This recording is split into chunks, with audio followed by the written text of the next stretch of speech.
할렐루야.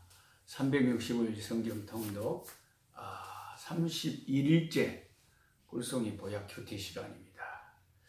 성경에서 상당히 어렵다고 하는 책인 레위기서에 풍덩 빠져서 저희들이 지금 오늘 레위기 이제 6장에서 10장까지 6, 7, 8, 9, 10 5장을 하려고 합니다. 어떤 분들은 왜 자꾸 날마다 장수가 바꿔지느냐 이렇게 생각하실 수도 있고, 또 착한 학생들은 또 그런가 보다 하고 그냥 성경 교사가 시키는 대로 그날 또 분량을 따라오시는 분도 있겠습니다만은 이렇게 조정을 해야 1년에 요한계시록 마지막 장까지 마칠 수가 있어요. 그래서 제가 그 내용과 그 분량을 그때그때 조정해 가면서 이렇게 하는 거니까 한번 교사를 믿고 따라와 보시기 바랍니다. 오늘은 31일째로 레위기 6장에서 10장 말씀을 나누려고 합니다. 어제 제가 예고한 대로 레위기에 5대 제사법이 있고, 그 또 복잡하게 제사에 또 드리는 방법에 따라서 화제가 있고 거제가 있고 요제가 있고 전제가 있지 않습니까? 이 4가지 방법이 있지 않습니까? 5가지 제사법이 있고 이런 4가지 제사 드리는 방법이 있고, 또 제사의 절차들이 또 상당히 까다롭고 복잡하고, 우리가 구약에 사는 사람들이 아니기 때문에 예수님 안에서 우리 주님께서 그 모든 구약의 율법을 다 이루시고 완성하시고 대제사장이 되셔서 우리를 위하여 하나님 보좌 우편에 앉아 계시면서 지금도 중보 기도하시고 우리를 살피시고 우리의 이름을 주님의 그 가슴에 흉패에 다 간직하고, 또 우리 인간은 다른 사람의 이름을, 사랑하는 사람의 이름을 가슴에 간직할 수는 있지만 그 사람을 도울 수 있는 능력이 있지는 않지 않습니까? 근데 우리의 대제사장 되신 예수님, 우리의 이름을 가슴 흉패에 붙이고 계실 뿐만 아니라 두 어깨 보석 코마노에 그 이름을 또 짊어지고 계신다. 어깨에 짊어지고 계신다는 것은 책임을 지신다는 거죠. 우리의 짐을 날마다 대신 져주시고 우리를 위해서 기도하시고 우리의 모든 죄와 허물을 사하시기 위하여 십자가에서 단번에 피 흘리사 우리의 영원한 속죄 제물이 되어주신 우리 주 예수님이 우리에게는 계시기 때문에 구약의 그 복잡한 제사법들을 다 알지 않아도 됩니다. 그러나 그 핵심적인 그 의미들과 교훈들은 오늘 우리에게 적용을 하는 게 좋겠죠. 그러면 여러분, 레위기서의 복잡한 것은 다 잊어버리셔도 좋아요. 예를 들면 아까 제가 제사의 방법 4가지 방법에 따라서 화제와 거제와 요제와 전제가 있다 그랬는데, 화제는 불로 태워서 드리는 그런 제사 방법이고, 거제는 높이 들어서 이렇게 올려서 제물을 드릴 때 그것을 거제, 들을 거자를 써서 거제라고 하고요. 요제는 특히 그 생축의 가슴 부위를 제사장이 들어서 사변으로 이렇게 흔들었습니다. 흔든다, 흔들 요자. 그래서 그렇게 드리는 거, 그게 요제였고요. 전제는 부었다는 거죠. 그 불신자들 또 제사할 때 보면은 무슨 소주병에다가 잔을 받아갖고 무덤에다가 붓지 않습니까? 그게 전제라는 거죠. 그래서 사도 바울이 이제 디모데에게 편지할 때도 내가 이제 떠날 기약이 가까웠도다. 관제와 같이 내가 부음이 되고, 거기서 이 관제라는 것은 그 공적으로 제사할 때 쓰이던 제사인데 거기서는 전제를 말하는 거죠.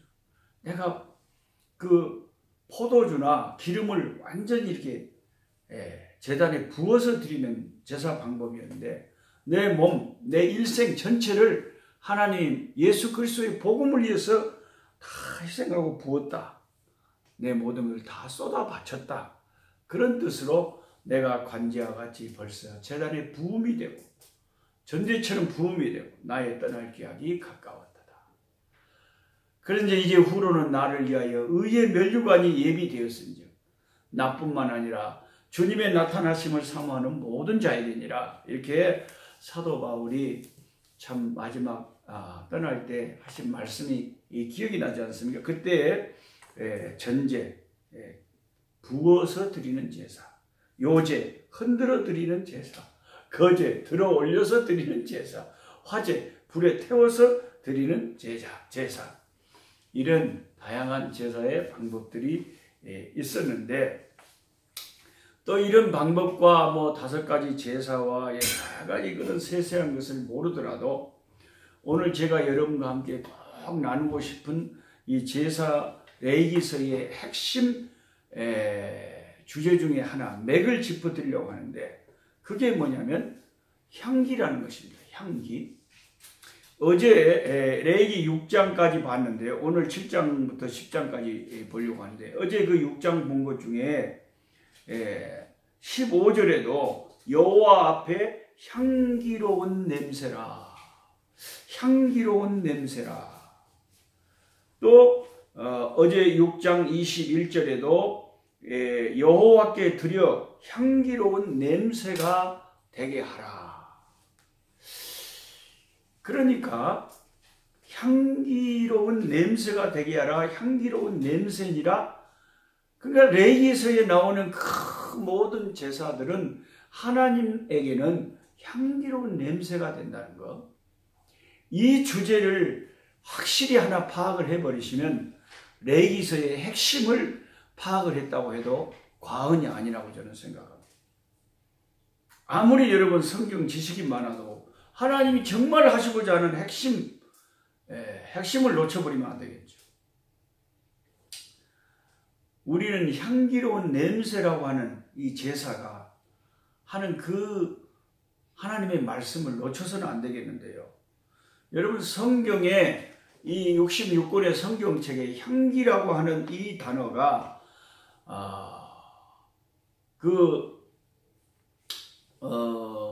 단어를 모아넣어서 해놓은 그런 참고책을 보면 71번 나온다고 합니다. 제가 다 세어보지는 않았지만 그런 책이 있어요. 이 단어가 몇 번 나오느냐?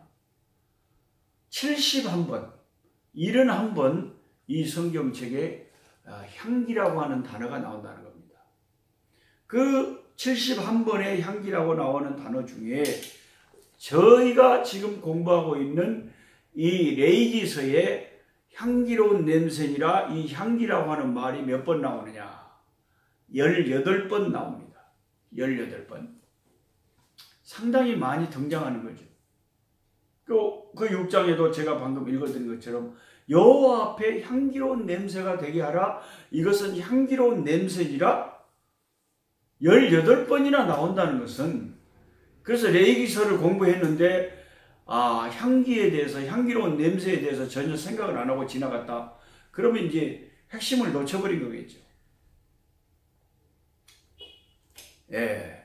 레위기 1장을 시작하자마자 1장 9절에 그 내장과 정강이를 물로 씻을 것이요, 깨끗하게 이제 그 내장과 정강이를 씻을 것이요, 제사장은 그 전부를 제단 위에서 불살라 번제로 드릴지니 이는 화제라. 자, 태워서 드리는 게 화제죠. 여호와 하나님께 향기로운 냄새니라. 그 1장에 번제에 대해서 설명하면서 그 번제는 우리 하나님 앞에 향기로운 냄새가 된다는 것입니다.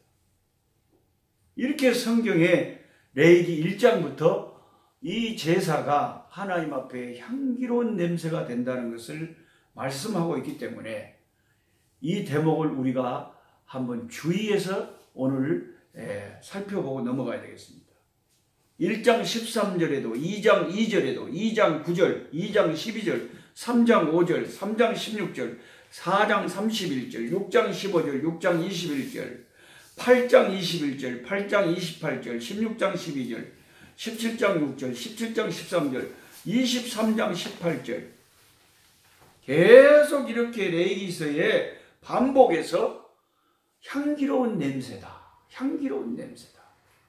이런 말이 반복해서 나옵니다. 그리고 레위기가 27장으로 되어 있는데 이제 26장 31절 그 끝나기 거의 레위기가 끝나고 하려고 할 때도 내가 너희가 그 하나님 앞에 불순종하면 내가 너희의 성읍을 황폐하게 하고 너희의 성소들을 황량하게 할 것이요 너희의 향기로운 냄새를 내가 흠양하지 아니하리라.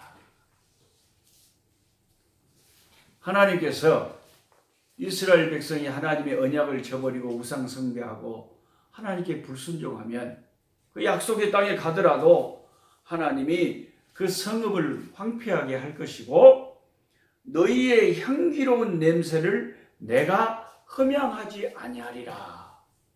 이렇게 말씀하고 있는 대목을 우리가 유의해야 되겠어요. 그만큼 하나님은 그 이스라엘 백성이 레위기서에 주님께서 설명하신 그 제사들을 흠양하시기를 기뻐하시고 향기로운 냄새로 받으신다는 겁니다. 그래서 레위기서는 한마디로 향기로 시작해서 향기로 끝이 난다. 어제 말씀드린 그 번제단에 불을 끄지 말아야 되는 그것과 또 제사장들이 하나님이 주신 그 말씀에 따라서 그 말씀에 맞게 불을 드리고 의복을 입고 하나님을 섬겨야 되고 그 모든 것이 중요하지만은 하나님 앞에 드리는 제사가 하나님께는 너무나 귀한 향기였기 때문에 그 향기로운 냄새를 좋아하시는 하나님은 18번이나 레위기서에 향기로운 냄새라는 단어를 반복하고 있다는 것. 이것을 우리가 놓쳐버리면 안 되겠습니다. 왜냐하면요. 자, 효자는 저도 부모님들이 계셨고 지금은 안타깝게도 부모님들이 다 이 세상에는 계시지 않습니다만은 하늘나라에 다 양가 부모님들이 가셨습니다. 어느새 제 나이도 한국 나이로 61살이 돼가지고 정말 마음은 청춘인데 무엇이 그렇게 세월이 금방 지나버렸는지 모르겠어요. 그런데 이제 나이가 61살이 되고 보니까 이제 위에 부모님보다는 오히려 밑에 자식이 있고 귀여운 손자가 있고 그런 나이가 어느 순간에 돼버렸어요. 그냥 순식간에. 믿어지지가 않습니다. 근데 제가 가만히 자녀들이나 또 제가 자녀로서 부모님을 전혀 섬길 때도 보면 효자들의 특징이 있어요. 효자들의 특징은 막 이렇게 부모에게 돈 갖다 주고 그런 것도 효자일 수 있지만은 진짜 효자는요. 정말 효자는 부모가 좋아하는 것을 아는 자식이 효자입니다. 내가 좋아하는 대로 부모를 막 엄마 돈 좋아하지? 아버지 돈 좋아하지? 그냥 내 마음대로 그냥 아버지 어머니한테 하는 그게 진짜 좋은 효자가 아니라 우리 아버지는 우리 어머니는 무엇을 좋아하시는가? 자식이 어떻게 할 때 제일 기뻐하시는가? 그것을 파악하고 그대로 하려고 예를 쓰는 순종하려고 하는 사람들이 진짜 효자죠. 그렇지 않습니까? 하나님의 백성된 저와 여러분들이 우리 아버지 하나님을 섬길 때 누가 하나님을 잘 섬기는지 알겠습니까? 그것은 내 아버지 하나님이 뭘 좋아하는가를 제대로 파악하고 있는 백성들이 진짜 하나님 앞에 효자죠. 진짜 하나님이 기뻐하시는 자녀들이죠. 하나님이 뭘 좋아하는지는 별로 생각을 안 하고 그냥 내 좋을 대로 하나님 헌금 가져왔습니다. 하나님 예배 좋아하시죠?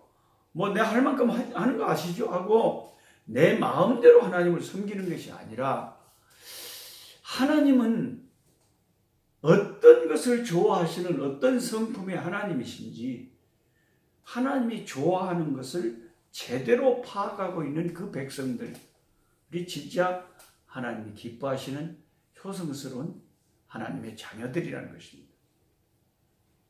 그래서 우리가 날마다 성경을 연구하고 성경을 묵상하고 하나님의 뜻이 무엇인지 살펴보려고 늘 하나님의 말씀을 가까이 하는 거 아닙니까? 우리가 하나님의 말씀을 지식적으로 모르는 게 아니잖아요. 어떤 분들은 하나님의 말씀을 신앙생활을 하면서 수백 번, 수천 번을 읽지만 그런데도 왜 매일 또 하나님의 말씀을 가까이 합니까? 그 이유는 아무리 하나님을 우리가 안다고 해도 우리가 알면 얼마나 알겠냐. 하나님을 아는 지식이 얼마나 중요한데 이 지식이 없으면은 그래서 이 백성이 망한다고 호세아서에 내 백성이 지식이 없어서 망한다고 했지 않습니까? 그러면 오늘 우리가 레위기서를 여러분 공부하면서 아따 레위기서 어렵다. 그런데 나 레위기서 지나갔어. 그것으로 만족할 것이 아니라 야 레위기서를 읽어보니까 하나님께서 뭘 강조하시대? 하나님께서 레위기서를 통해서 정말 원하시는 게 뭘까? 남이 모르는 어떤 몇 가지 지식을 알고 모르고 그런 유치한 차원을 떠나서 이 성경을 보면서 우리 아버지 하나님이 정말 좋아하시는 것이 무엇인지를 파악할 수 있는 그런 센스가 있어야 된다. 그래서 제가 오늘 말씀드린 게 레위기서에 18번이나 강조되고 나와 있는 이 중요한 단어 하나님의 향기로운 냄새가 이 제사라는 것. 그렇다면 하나님을 기쁘시게 하려면 어떻게 해야 되겠습니까? 하나님이 향기로운 냄새를 좋아한대요. 그래서 5가지 제사를 드리고 그 4가지 방법으로 제사를 드리고 하나님이 기뻐하시는 그 향기로운 냄새를 하나님이 맡게 하시려고 우리가 최대한 노력을 하는 것이 효자랍니다. 그게 예수 잘 믿는 거예요.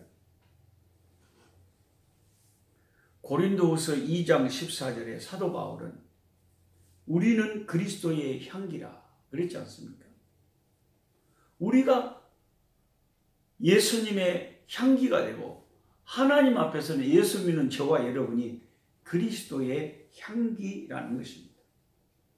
구약에는 이스라엘 백성이 드리는 제사를 통해서 그 아름답고 향기로운 냄새를 흠양하시기를 날마다 기뻐하셨던 하나님. 그런 기쁨으로 사셨던 하나님이라면 신약에는 어떤 기쁨으로 우리 아버지가 날마다 사시겠습니까? 그 자녀들이 향기로운 향기를 아버지 앞에 올려드릴 때 아버지가 그 기쁨으로 사시는데 신약의 향기는 뭐냐? 구약의 그런 제사가 아니죠. 신약에는 모든 제사가 예수 안에서 다 이루어졌고 폐해졌지 않습니까? 이제는 예수 믿는 저와 여러분이 하나님 앞에 향기라는 것입니다. 그런데 출애굽기 30장에 우리가 이미 살펴봤지만 30장 34절에 그 향을 만드는 방법을 모세에게 하나님이 일러주시는 대목이 있어요. 소합향과 나감향과 풍자향의 향품을 가져다가 그 향품을 유향에 섞여 각기 같은 분량대로 하고 그것에 소금을 쳐서 성결하게 하라. 하나님께 드릴 향 기름을 만들 때는 방법을 하나님이 알려주셨는데 그 하나님이 가르쳐 주신 그 방법대로 인간이 만들어서 개인적으로 쓰면 큰일 났습니다. 하나님께만 드리는 하나님의 성막에만 쓰이는 관유 향기름이었거든요. 근데 거기에서 보면 어떤 말씀을 하시냐면 3가지 향, 소합향과 나감향과 풍자향을 똑같은 분량으로 섞으라는 똑같은 분량으로. 한 향을 너무 지나치게 섞지 말고 소감향과 소합향과 나감향과 풍자향을 똑같은 분량으로 소금을 타서 유향과 함께 섞어서 만들라는 겁니다. 소금은 썩지 않게 하고 변치 않는 하나님의 언약을 상징하는 것이죠.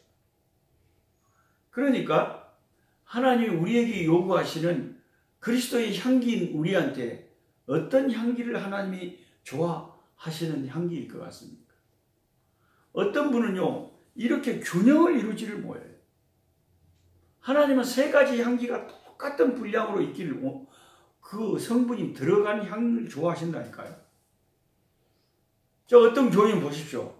기도를요, 새벽 기도 가시면 자기 교인들 중에서 제일 늦게 나와. 그만큼 기도를 많이 해요. 그래서 막 기도를 들어보면 그냥 막 이만약씩 저만약씩 하면서 그냥 막 그래 모든 기도를 다 해. 근데 그 사람이 그렇게 어떨 때 성격을 보면 성깔이 싸납고 까다롭고 사랑이 없고 남하고 다 이런 척을 지고 있고, 그런데 또 기도는 그렇게 길게 하고 오래 하고 한다는 거예요. 자, 물론 기도가 향입니다. 기도가 향이라고 요한계시록에 분명히 말씀했죠. 요한계시록 5장 8절에 이 향은 기도, 성도의 기도라. 성도의 기도들이 이 향이라고 물론 말씀했습니다. 근데 그거 하나만 알면 안 되죠. 향 자료가 기도만 있냐 이 말이에요. 성도가 그리스도의 향으로 하나님 앞에 드려지는데 하나님이 내게서 기도의 향만 맡으시는 것을 원하시냐 이겁니다. 세 가지 향이 균형 있게 똑같은 분량으로 소금을 쳐서 경건함과 함께 거룩함과 함께 정결함과 함께 하나님 앞에 드려질 때 하나님이 최고 좋아하는 향기가 된다는 거죠. 반드시 기도의 향이 들어가야 돼요. 영성이 들어가야 되는 겁니다. 그런데 기독교는 영성만 있는 강조하는 종교가 아니잖아요.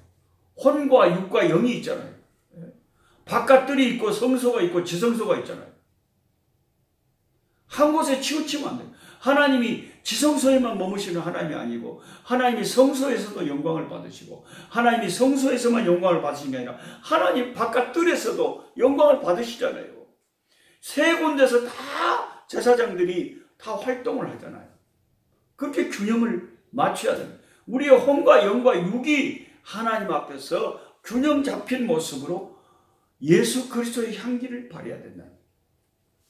예수님 보십시오. 우리의 모범이신 우리 주님은 기도만 하루 종일 하고 있지는 않지 않습니까? 우리 주님이 그 영성이 얼마나 탁월하신 분이십니까? 밤을 새워 기도하시고 40일 금식하시고 사역을 시작하시고 주님은 성령으로 늘 충만하셨죠. 그런 영성이 탁월하신 우리 주님이셨지만 이 세상적인 문제에 대해서도 관심을 가지시고 세상의 악에 대해서도 신랄하게 비판하시고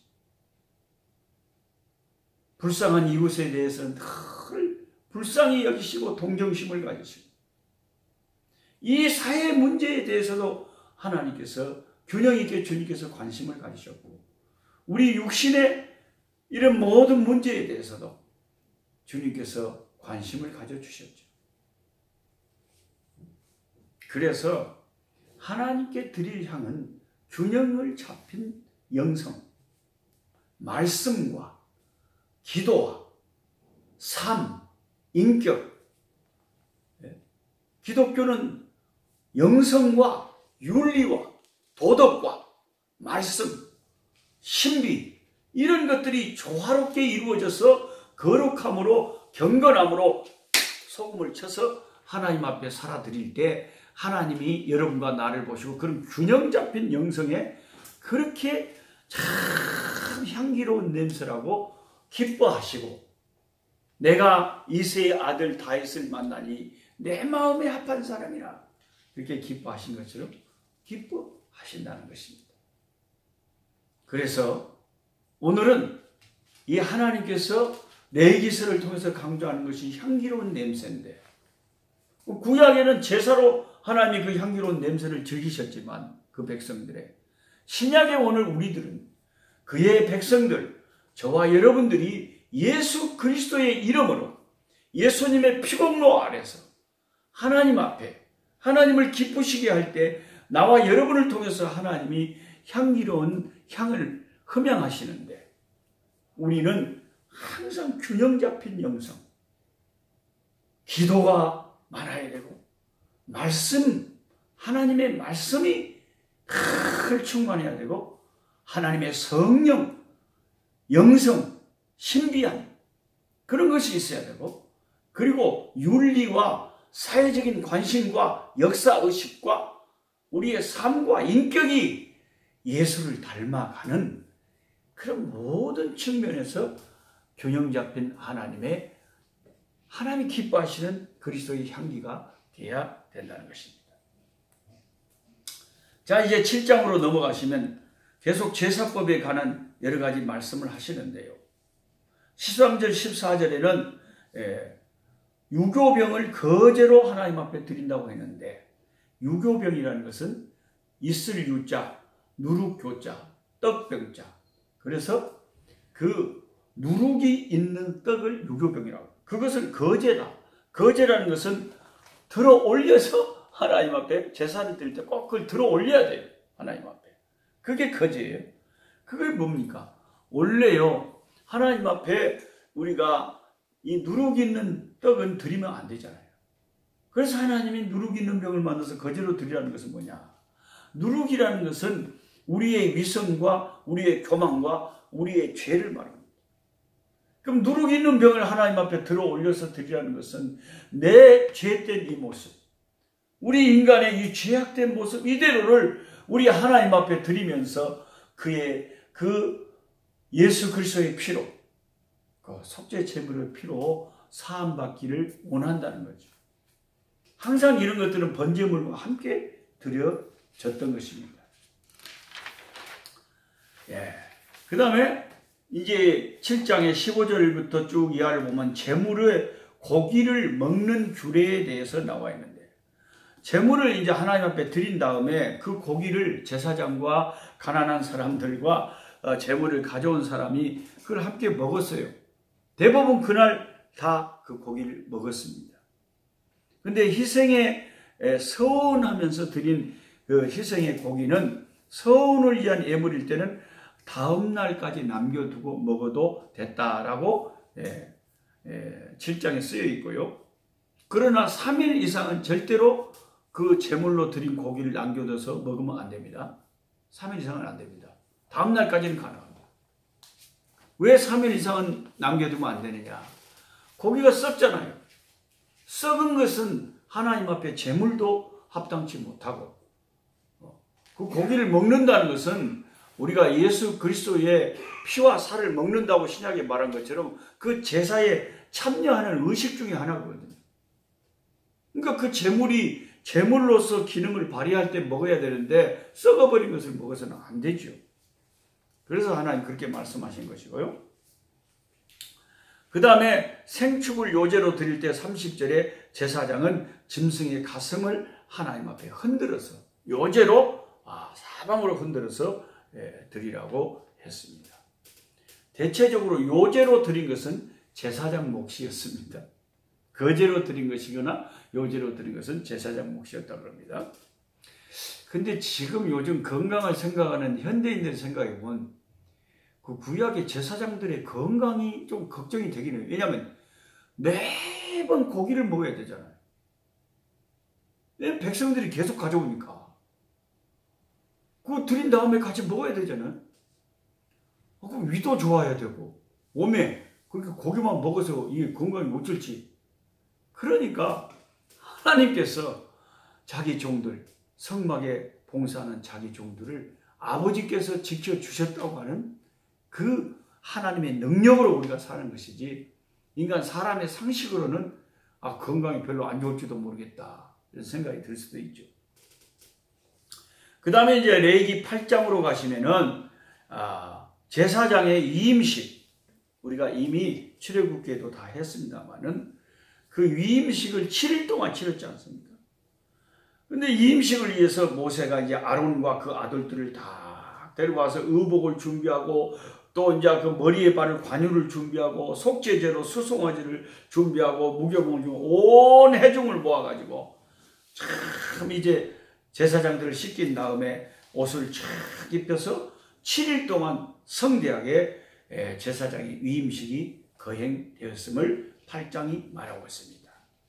자, 9장에 이제 넘어가시면은 제사장 직무를 이제 수행을 이제 하는 모습. 즉시 이제 7일 동안의 이임식을 마치고 아론과 그 아들들이 제사장의 직무를 이제 수행을 하는데 9장 22절에 보면은 아론은 제사일을 다 마치고 대제사장이 그 제사일을 마쳤을 때는 백성들에게 손을 들어서 축복함으로 제사 하루 일을 마쳤다 그랬습니다. 누가복음 24장 50절에 예수님께서 베다니까지 가셔서 하늘로 구름을 타고 올라가실 때 손을 들어 저희에게 축복하셨다. 대제사장으로 오셔서 어린 양, 하나님의 어린 양이 되셔서 십자가에 우리를 위하여 제물이 되시고 그 모든 사명을 맞추시고 하늘 성소에 하나님께 올라가실 때 대제사장으로서 예수님은 그 백성들에게 축복의 손을 내밀었죠. 자, 22절, 23절의 9장에 이 대제사장 아론이 백성들에게 축복의 손을 내밀을 때에 어떤 일이 벌어졌습니까? 하늘로부터 불이 쏟아지고 하늘에서부터 불이 쏟아지고 여호와의 영광이 성막에 가득 찼다 그랬어요. 근데 이제 레위기 10장을 가보시면 그 하나님의 불이 하늘에서 내려고 번제물을 다 태웠겠죠. 근데 그 번제물에 태운 그 불은 꺼치면 안 되죠. 왜? 그 불을 가지고 매일 이제 성소에도 분향해야 되고 등잔도 불을 피워야 되니까요. 그런데 이제 10장에 보면 나답과 아비후 아론의 두 아들이 이제 잘못된 불, 여호와께로 나오지 않은 불을 하나님 앞에 제사에 드리다가 성막에서 드리다가 죽게 되는 비극이 그런 일이 벌어지고 맙니다. 하나님에게서 나오는 그 거룩한 불을 가지고 하나님께 분향하고 이렇게 해야 되는데 그냥 인간적으로 만든 불도 괜찮겠지 하고 경험이 별로 없으니까 7일 동안 이 임식을 마치고 지금 제사장으로 하루 이틀밖에 안 되는 이 상황에서 나답과 아비후가 실수해서 다른 불을 하나님 앞에 드리다가 불에 타져 죽어버린 것입니다. 대제사장 아론과 그 가족이 얼마나 슬펐겠습니까? 그 충격 때문에 제사장들이 먹어야 되는 그 제물도 같이 먹는데 동참도 안 했어요. 그것도 제사의 일부인데. 그래서 모세가 10장 마지막 절에 왜 그 참여 안 했냐고 혼낼 때 아론이 침통해서 이야기하죠. 제 자녀 둘이가 참 번제 다 드리고 그랬지만은 잘못 불을 들여서 죽었는데 제 마음이 그 제물을 먹을 마음이 제 자식들과 살아있는 자식들과 함께 들지 않았습니다. 그런 말을 할 때 모세가 그 말을 이해하고 그렇게 딱 하고 좋게 여겼다 그랬습니다. 하나님께서도 인격적인 하나님이기 때문에 그를 불쌍히 여기시고 이제 남은 두 아들 엘르아살과 이다말을 통해서 계속해서 그 대제사장 아론의 반차를 따라서 대제사장의 직분을 감당하게 하고 있는 것이 10장이었습니다. 오늘은 여기까지 하시고 오늘 또 향기로운 예수님의 냄새를 풍기는 저와 여러분이 되시기를 주의 이름으로 축원합니다. 내일 또 뵙겠습니다. 약한 자 힘주시고 강한 자 바르게 주한 자 정케 함이 주님의